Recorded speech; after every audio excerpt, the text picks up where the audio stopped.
Álvaro Martín. Coach, good afternoon. You're some good clutch wins this year. It was kind of an up and down year in the clutch as a team.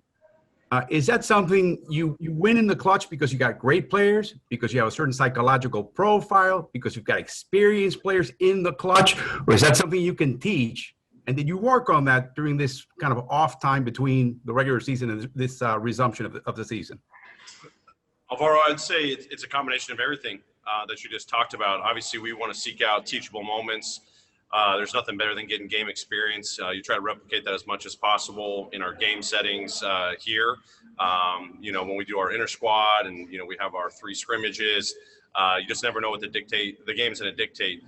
So we definitely do a lot of things on the court, simulation from a game standpoint, end of game situations, even situational throughout the game. But, to your question, I think there's also a lot of film study we've done.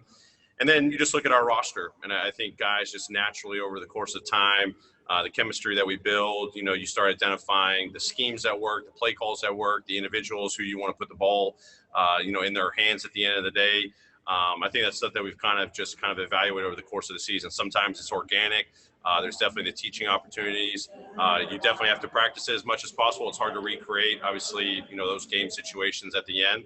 But that's definitely something we've actually talked about as a coaching staff during our inter-squad scrimmages. And, hopefully we get that in our 3 scrimmages leading up to the seeding games. But it's great to just kind of organically let that happen over time. And as a coach, trying to figure out how to best practice that too.